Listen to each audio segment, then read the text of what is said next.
Welcome to TheKillFile, your favorite true crime podcast with host Britney Spears. Settle in and lock your doors as we crawl into the dark corners of true crime. In TheKillFile, nothing stays buried forever.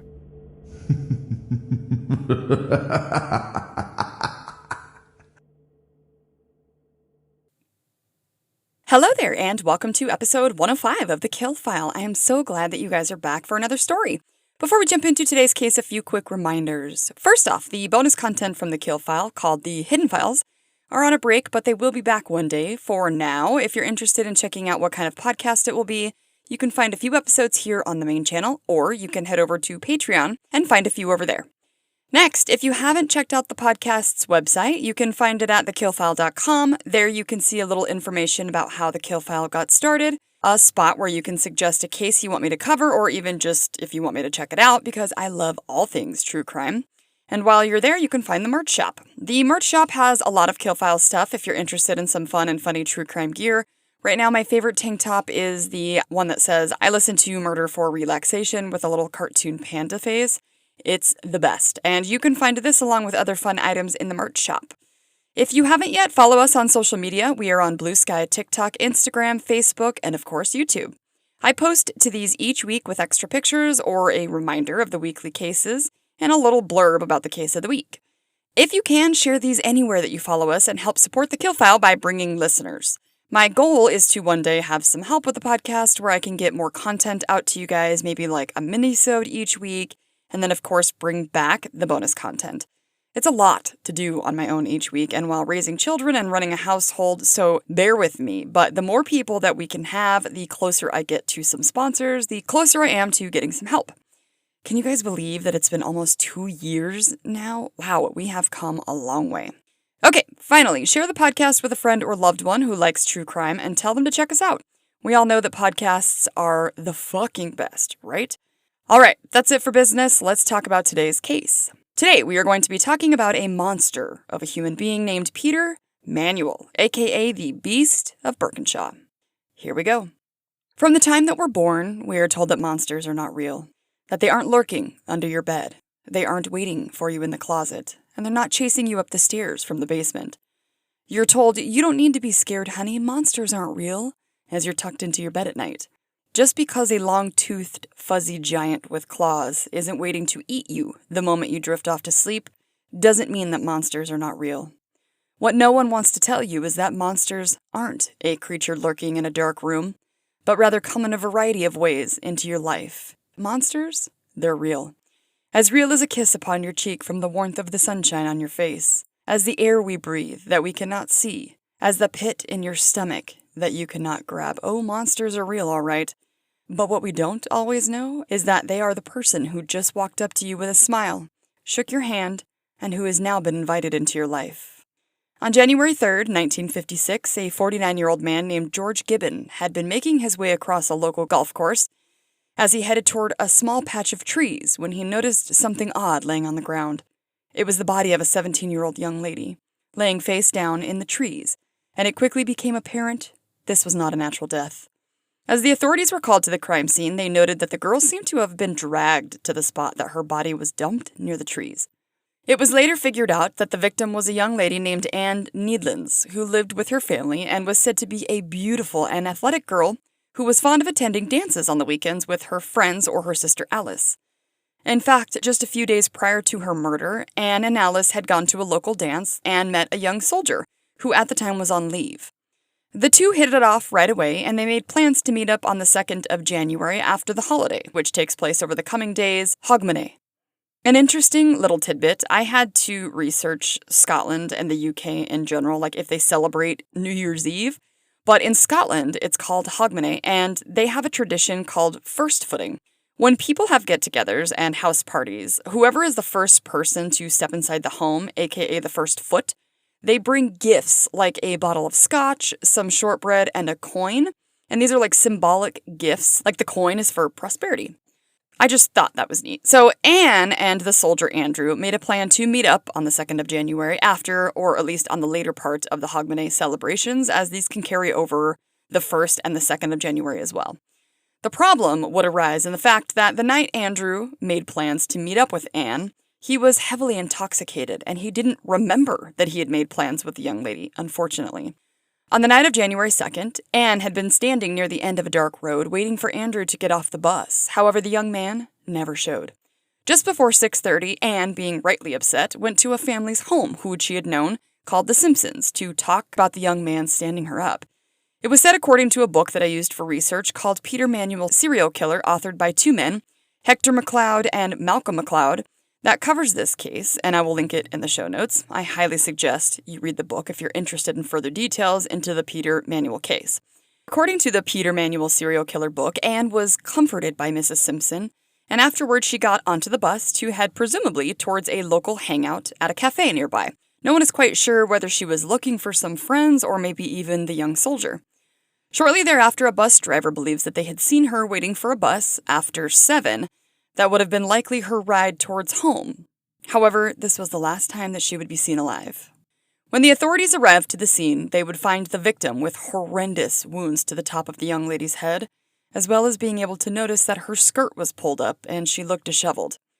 As police canvassed the area in search of clues, they were able to find Anne's shoes separated from each other, indicating that the struggle or death may have occurred in another location before she was dragged. They found one shoe about 25 yards from her body, and another was found in a ditch, and they could tell by the scene that the poor woman had most likely fled from her attacker, trying to make an escape through numerous obstacles. But sadly, he must have caught up to her at some point. The authorities would find what they believed to be the actual spot where Anne had been murdered, finding a large amount of blood, along with pieces of flesh, bone, and hair, as the New York Daily News reported about this murder, that her skull had been smashed in.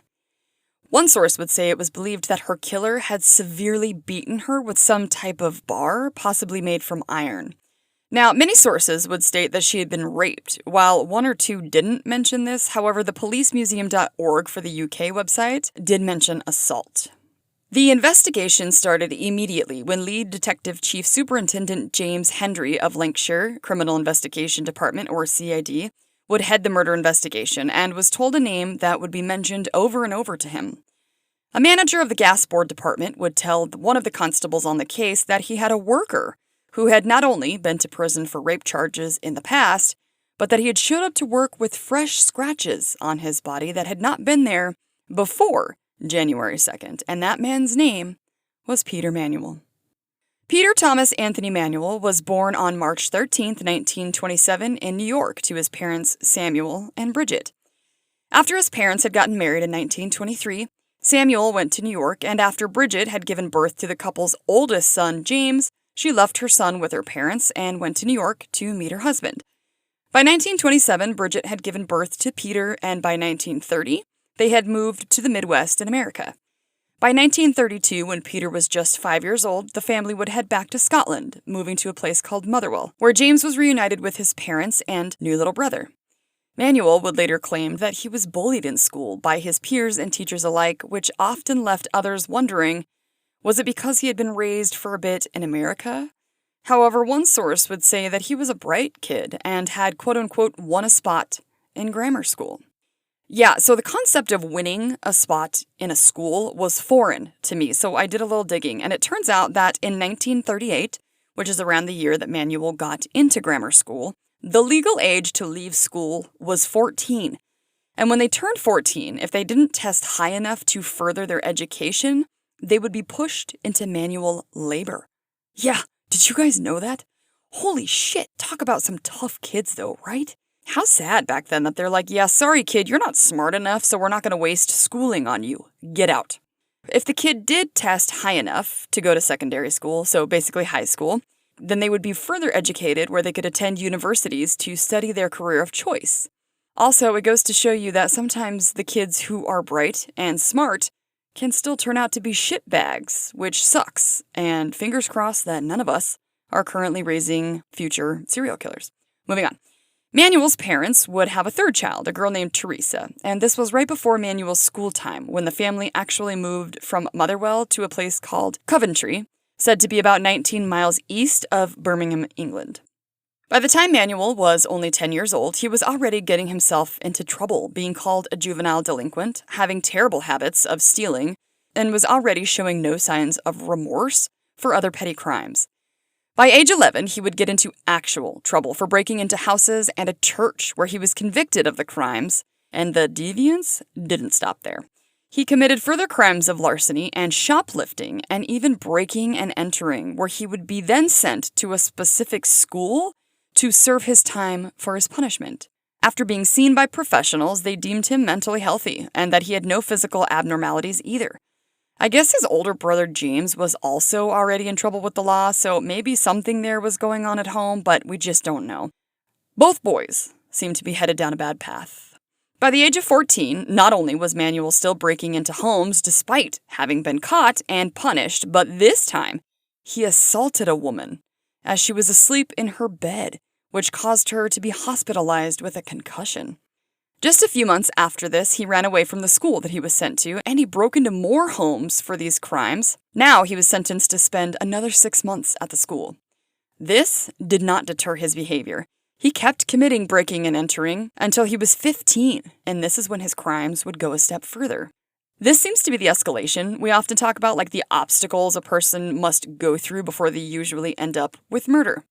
When Manuel was just 15 years old, he ran away from the school and attacked one of the wives of a staff member at his school by hitting her in the head and dragging her 45 feet towards the woods. He then proceeded to take off her clothes in an effort to rape the victim. However, this didn't work. And it's not exactly known why, but the outcome was the woman suffering not only with trauma from what happened, but also with a broken bone in her shoulder and a broken nose.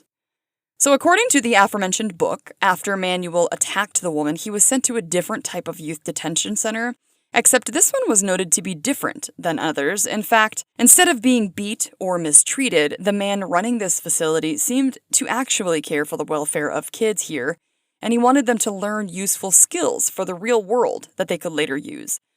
However, that doesn't mean that kids weren't corporally punished with strikes to the face and hit with canes and an act of something called flogging, as this was normal back then. The man in charge was considered to have good intentions, and the staff wasn't as harsh as the school Manuel had previously attended. Here is where Manuel would take a liking to woodworking as a skill or trade that he wanted to learn. When Manuel was finally released from the school and eventually made his way back home, it wasn't long before the life of crime came calling for him. And even though he tried to keep a job, they never lasted. He could make off with much more money through burglary, and it didn't take nearly as long, so that's what he did. He broke into houses not far from where he lived, stole their valuables, and left. Eventually, though, the breaking and entering wouldn't be where his criminality would stop.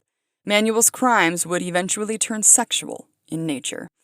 There is an account of a woman out walking with her 3-year-old child that was attacked. However, she was able to fight her attacker off, and this was believed to be Manuel. Another attack came when a young woman was walking home and a young man came up behind her, covering her mouth so she couldn't make a noise, all while striking her, trying to get her to the ground. However, she was finally able to scream, and it alerted people nearby, and so her attacker fled. She was able to describe what the person looked like, and it was near identical to Peter Manuel. In March of the same year, so Peter was just 16 years old, he attacked a woman who had been walking home after he had been following her. He covered her mouth on an isolated road, and as he was able to get her towards the underpart of a bridge, all while the woman begged him to let her go and offering him money. Instead, once Manuel got her to the place he wanted, he ripped off her clothing, and this time he succeeded in raping his victim, where he then blindfolded the poor woman and fled. After she made a report to the local authorities and was able to describe what Manuel looked like, the police quickly found him and he was arrested the very next day. After being caught for the rape and attack of his victim, Manuel would be sentenced to just 8 years in Peterhead prison for his crimes. That's not very long for what he did to this poor woman. I don't know if it's because he was a juvenile or what, but the fact that he had already been in so much trouble and was charged with 2 sexual assaults, multiple house break-ins, and now rape? I don't know why his sentence was this light. Peterhead Prison is said to be not an easy prison, though, I must say. I did a little digging when it came to this prison, and in 1943, and this is when Manuel would have been sent there, the prisoners had it rough when it came to labor. They were made to break extremely heavy boulders by hand in like a quarry where the discipline was harsh. They weren't fed much food, and there was said to be a lack of heat in the jail cells. Manuel would end up serving around 6 years of his prison sentence before he was released.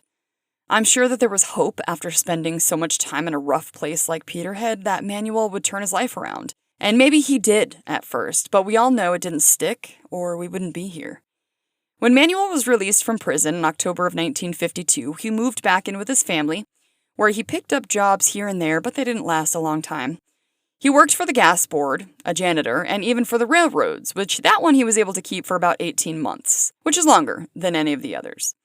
According to sources, by 1954, Manuel had met a young woman named Anna O'Hara, who at the time drove a bus, and this was the first real relationship that I had read about when it came to this appalling human being. You see, Peter Manuel, he was not a grotesque-looking monster, but rather a good-looking young man with dark hair and dark eyes. In almost all of the pictures, he has this deviant smirk on his face that people often speak about when they talk about his good looks. He reminds me of Bundy in the fact that women may have thought him handsome, and his facade kept him polite and somewhat charming. The most dangerous people use this mask. Manuel was said to be polite and respectful with Anna, where the relationship was not sexual but rather innocent, with a shared kiss here and there, while Manuel gave his new love interest little gifts. Eventually, the two would go on to become engaged, but sources said that his own mother, Bridget, told her son that she wouldn't meet her in-laws until Manuel told his fiancée the truth about his criminal past. I guess she didn't really know what he had done, but her family was already a little hesitant about the relationship because they had heard rumors about Manuel being in prison. So maybe his mother didn't want to go through the process of meeting them and being on good terms just to turn around and never see them again if Anna or her family protested the engagement after learning what he was in prison for. It should be said here that Manuel still denied having raped the woman that he did, despite the fact that the staff member's wife, who he did attack and tried to rape, was also known. He got so far as to pull down her underwear and was said to have been holding a hammer, but for whatever reason, didn't actually rape her. Some speculated that maybe he had accidentally pre-ejaculated from the excitement of wrestling the woman to the ground with the violence, and that's why he didn't complete the rape, but rather attacked her. But as this crime was already known, I don't think it was a far stretch to understand that Peter had definitely raped another woman. Although the couple was set to marry on July 30th, 1955, the engagement was indeed called off when Anna learned about his criminal history, which, no surprise there. Sources say that this was a catalyst for the downward spiral Manuel would end up on. However, I don't think it was one single thing. I think this man, married or not, may have ended up on the same path.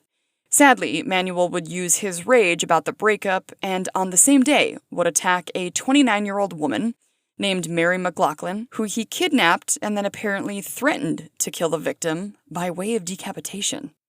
Thankfully, the woman was able to escape without being raped or killed and would actually be able to testify against him in court, as she was the only living victim that Manuel would have from this point on. Just 6 months later, Peter Manuel would embark on a killing spree when he followed 17-year-old Anne Nealons on the golf course that fateful night. When the investigation of the murder of Anne started with officers hearing a name thrown out by the gas man whose employee showed up with scratches to work the next day, the detectives followed up on that tip and sought to interview Manuel as to his whereabouts the night of January 2nd, but Manuel's father, he would end up giving him an alibi, and the truth would not be revealed until Peter Manuel was caught 2 years later.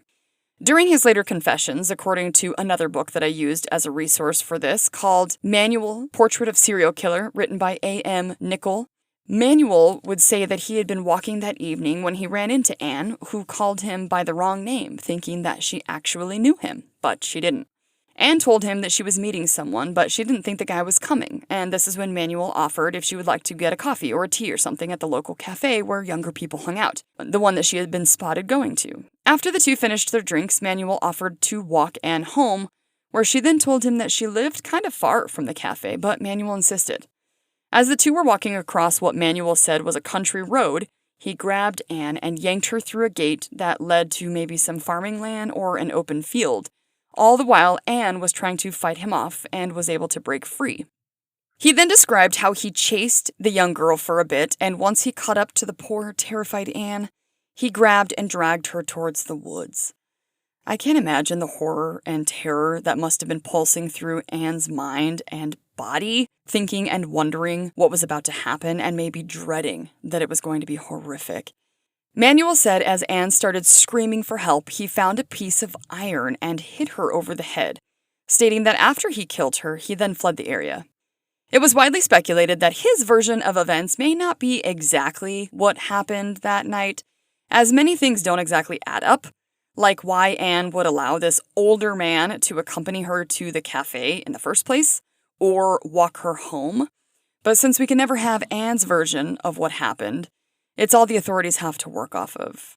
Had his father told the truth, possibly not knowing where his son actually was, he could have saved lives.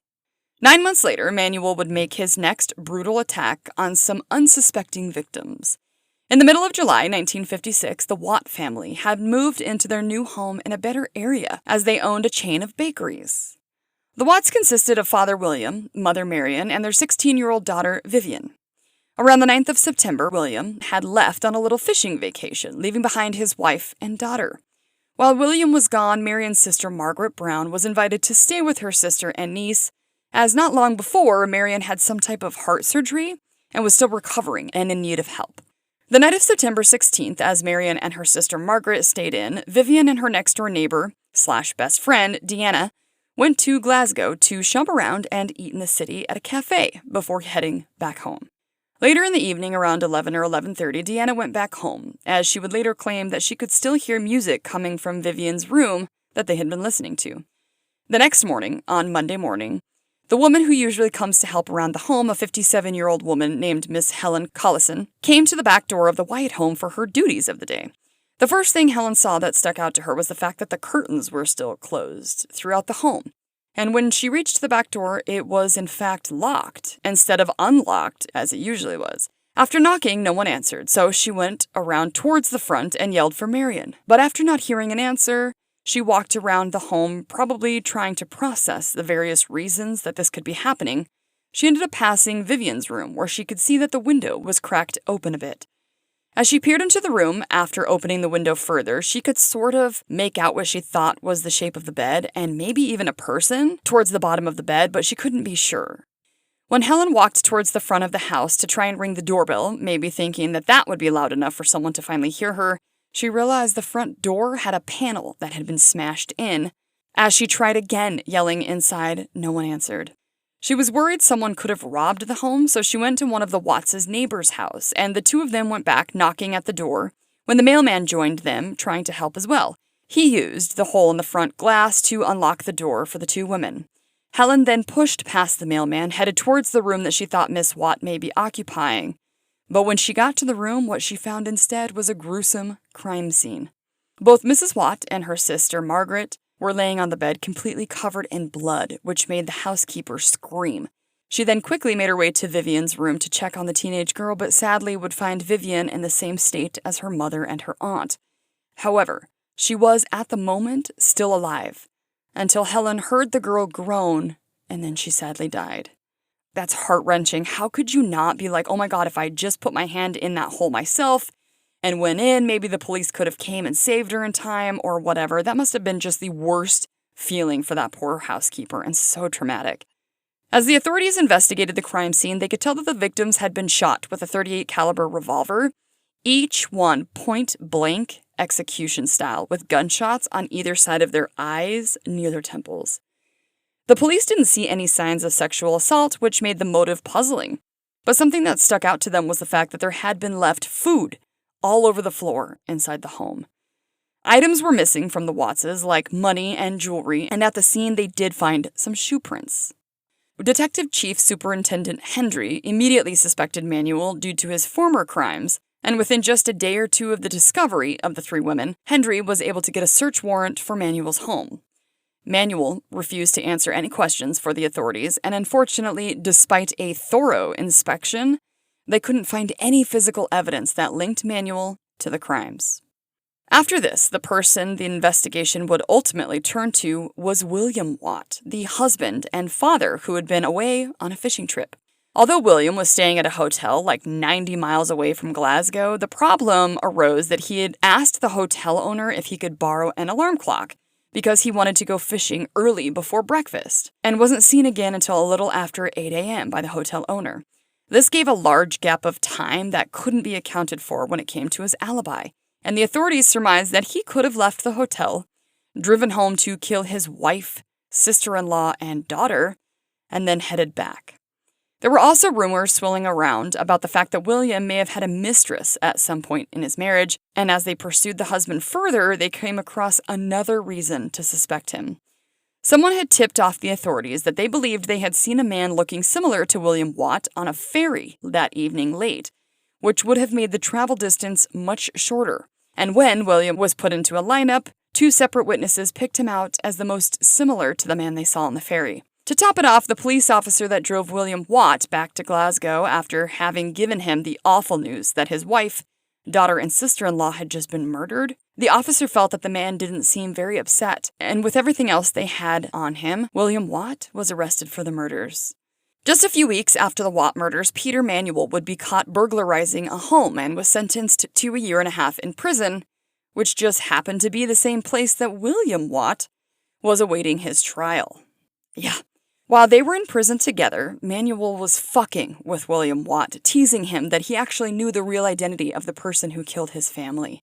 Can you fucking imagine that poor man's state of mind? Like, your wife, her sister, and above all else, sorry, but your daughter is murdered, and then it's pinned on you. And after not even having time to properly grieve, you're arrested for a crime that you didn't even commit, and then thrown into the prison where this random guy tells you he actually knows who killed your family. I guess eventually Manuel got a hold of William's lawyer and arranged a meeting. When the lawyer met with Manuel, he stated that he knew who killed the Wattses and then proceeded to detail out the crimes that the lawyer knew for a fact had not been published, meaning Manuel knew way more than he should. When the lawyer told Manuel this, he denied having anything to do with the murders, but he refused to give the lawyer or William Watt the name of the alleged killer whom he knew. After the authorities learned about Manuel's pretty spot-on description of the crimes and the crime scene, they were forced to let William Watt out of prison because they began to realize they may not have gotten the right man. But again, Manuel, after being questioned, wouldn't give anything up. Manuel got out of prison around November 30th, 1957 for the burglary he was caught for. There were alleged to not be another murder from Manuel until December of the following year. However, because Manuel wasn't exactly straightforward with his confessions or information and largely denied much of his criminal history, it's hard to know if these victims are the only ones or not.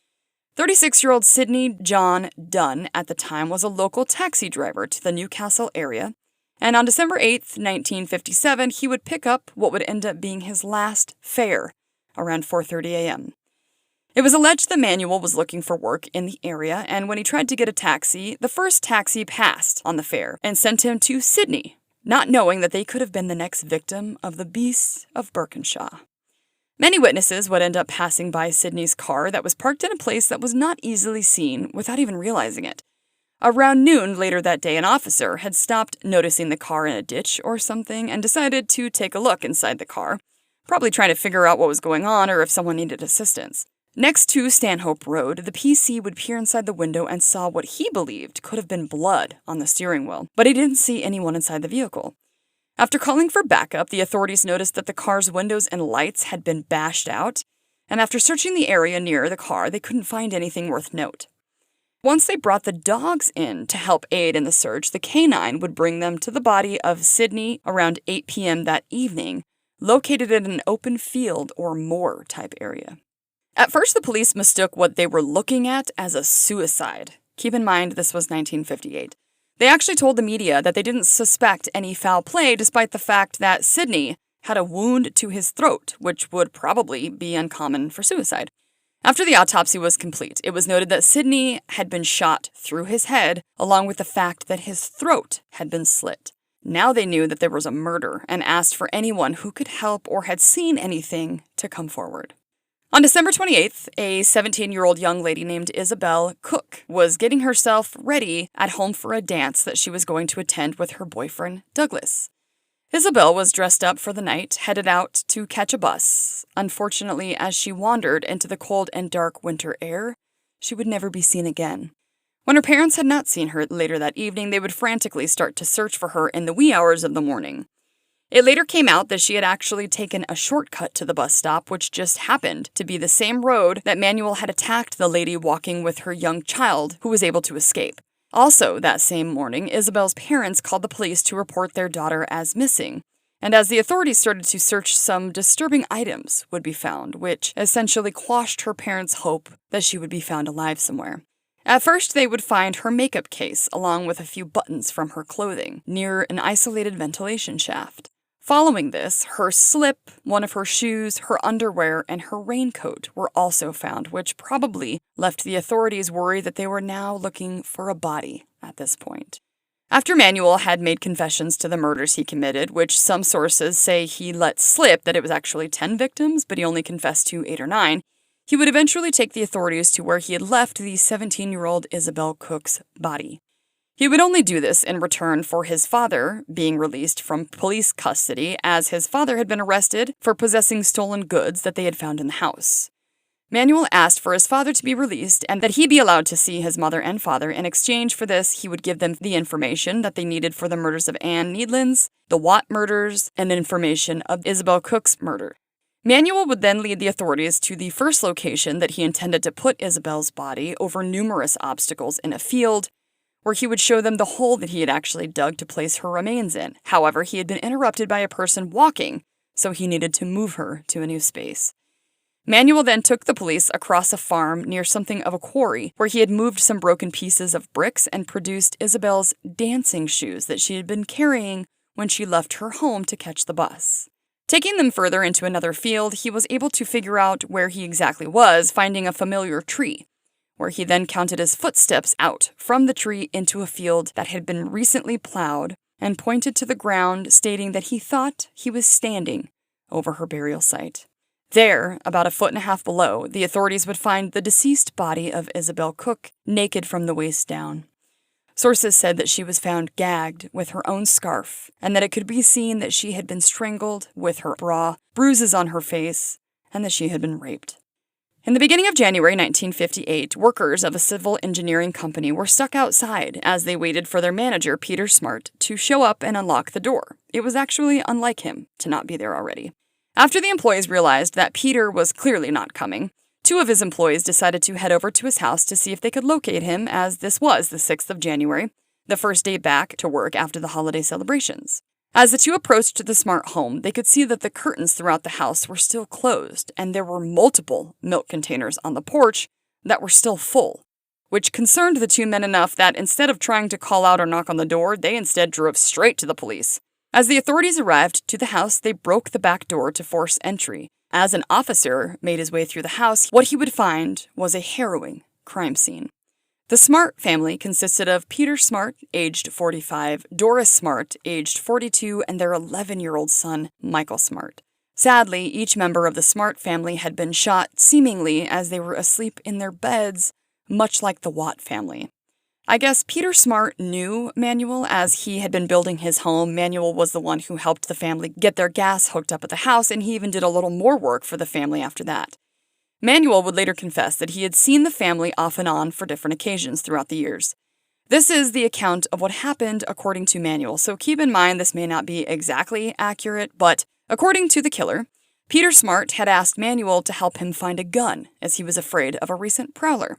He further stated that he gained access to the Smart home at 6 a.m. through the kitchen window and found a wallet that contained some cash and rifled through a coat for more money. Manuel would explain how he saw the gun in the bedroom as he shot Mr. and Mrs. Smart, and then he went into Michael's room and killed the boy. However, he claimed at first he thought it was a man sleeping in the bed.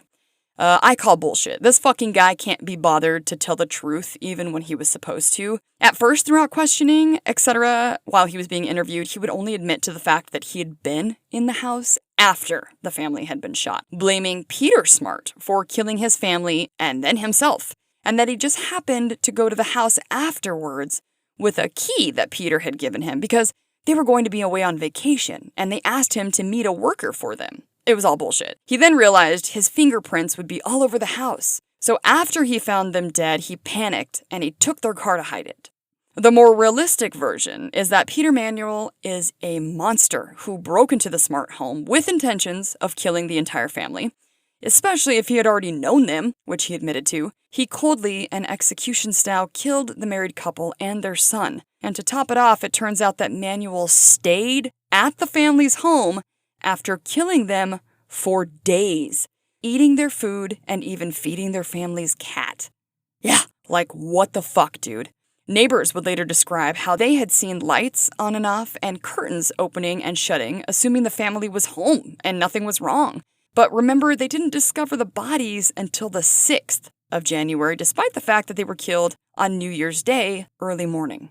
One source stated that not only did he eat their food and feed their pet, but he hung out and watched TV and spent the night in the home as well. The authorities were able to figure out the Smart family's murders were tied to Peter Manuel after not only was a tip-off called in that Manuel was broke near New Year's Day, but then was all of a sudden flux with cash, but also he had been caught using one of the banknotes that was found to be stolen from the Smarts' house the night they were killed. The brand new banknotes made the bartender suspicious, so he called the police, who came to check out Manuel buying drinks and food with the new notes. Recognizing the banknotes as the ones that had come from the Smart home, they arrested Manuel and started down the road of getting their killer to confess. While they had Manuel in custody, they searched the family's home where they found stolen items and goods from various crime scenes, and this is what would actually lead to the arrest of Samuel Manuel, as they had found some of the goods in his own room. The arrest of his father is what would lead Peter Manuel to confess his crimes to the police in turn for his father being released from jail and a visit from his parents. After confessing his side of the murders, some most likely the truth, while other parts maybe trying to distance himself from the actual depravity of what was inside of him, he still pled not guilty before going to trial, and it was alleged he was going to try to use the insanity plea. In Glasgow High Court on May 12, 1958, the trial for Peter Manuel started, where it would last for about 2 weeks, and afterwards it would only take the jury 2.5 hours to find Manuel guilty on all charges of murder. He was then handed a death sentence on May 26th that was to take place by hanging on July 11th, so not long after the trial. Manuel tried to file for an appeal, but it was denied, and Peter Manuel would be led from his prison cell to where he was to be executed at 8 a.m. on July 11th, 1958. The executioner placed a hood and noose around the serial killer's neck, and when the trapdoor was sprung, it would only take about 25 seconds for the beastly man to die. Peter Manuel's body was then buried in what was said to be a prison cemetery after a little ceremony that was conducted. I can imagine that this was mainly for the family's sake, because who else was going to that shit? After the execution of Peter Manuel, the authorities would be proven right in many of the instances of murder, although he had already confessed. But like the murder of the taxi driver Sidney Dunn, they actually found one of Manuel's shirt buttons inside of the car, confirming what the serial killer said to be true, because remember, he tried to deny stuff for a long time. Another tidbit that came up that was horrifying was said to be that Peter Manuel actually gave a few rides to some of the officers who had been working the Isabel Cook case when they were out canvassing and looking for her body. Yeah, he gave them a lift like a fucking taxi driver, with them never knowing that he was the Beast of Birkenshaw that they had been looking for. So I will leave you guys with this little poem that Peter Manuel wrote while he was on trial. It read, quote, "I'm Peter Anthony Manuel. In Barlinnie jail I lie, awaiting on a high court jury to sentence me to die. I know the jury's verdict will sentence me to death, for I'm Peter Anthony Manuel, the foulest beast on earth. I know you read your papers and shall read about my crime. I have not caused the death of one, but have caused the death of 9. I'm looking not for sympathy for what I've done, you realize. I'm Peter Anthony Manuel, a reptile in disguise. I murdered Isabel Cook and young Annie Nealons too, shot the Watts and shot the Smarts, and Sidney Dunn I slew. I did these deeds without a doubt. My guilt was found by law. I'm Peter Anthony Manuel, the rat of Birkenshaw. I wonder who the hangman is, since Pierre Point's gone away. But I know that I shall meet him on that ill-fated day. That day I'll get breakfast, I know I'll get no lunch, for the law must have its pound of flesh, and they can hang me only once. And when I'm dead, they'll bury me in a pit of burning lime, but my name will live forevermore in the storybook of crime. And when they write my epitaph, these words they shall be seen. Here lies Peter Anthony Manuel, Scotland's Frankenstein. Or Frankenstein, I don't know. I think they might say it that way, and that's why it rhymes. And that, my friends, is the story of Peter Thomas Anthony Manuel, the rat, or beast, of Birkenshaw, thief, rapist, and serial killer. When I read that poem during this case, it gave me the creeps that this fucker would do the shit that he did and then write himself a little poem, knowing that his name was going to linger for a long time. Gross. I could not get past the fact that this sicko killed people the way that he did and then hung out in their houses or ate their food. There was one source who said he actually slept on Mr. and Mrs. Smart's bed, just pushing their bodies to the side of the bed. But I couldn't confirm that or see it in any other sources, so I didn't include it. But either way, just hanging out in the house where there's deceased bodies that you killed is some next level shit. It just tells you how little he gave a fuck that he had taken people's lives. Family annihilation is just awful, and I have always felt so bad for anyone who loses a loved one in a horrific manner, but when it's an entire family, the poor loved ones are mourning just so many family members. It's horrific. I couldn't help but think that if Manuel, what a name, just wouldn't have lied for his son on that alibi for Annie Needland's murder, then so many of these victims would not have been killed. I understand wanting to protect your child. I do. But if your child is a monster and kills people or rapes people and you know that they're being looked at for a crime, especially a crime like this, and they're already like this, the chances of them getting their life back on track are clearly slim. And maybe you should think the best thing for them is to pay the consequences for their actions, which in this case was rape and fucking murder. Not just some petty theft or something. He was clearly escalating to the point of murder. Protecting his son had actual dire consequences for other people. How do you live with that? Just so nightmarish and detestable. I will post pictures this week on the socials so that you guys can take a look at his victims and see more about Peter Manuel. Many sources say that even decades later, he is still one of Scotland's most brutal serial killers and still talked about to this day. Well, I hope you guys enjoyed learning about this fucked up case as much as I did, and remember to not be fooled by a handsome face because there could just be a monster lurking inside. Come on back next Monday when we will cover another case here on The Kill File where nothing stays buried forever. Stay safe, you guys. Bye. Thank you so much for hanging out and listening to today's episode here on The Kill File. Check out the website at TheKillFile.com to suggest a case or find the merch shop. Follow us on social media for weekly reminders about episodes, to share your thoughts, or to find bonus pictures from the cases. Remember to lock your doors, lock your windows, and stay safe. See you next Monday for another story here on The Kill File.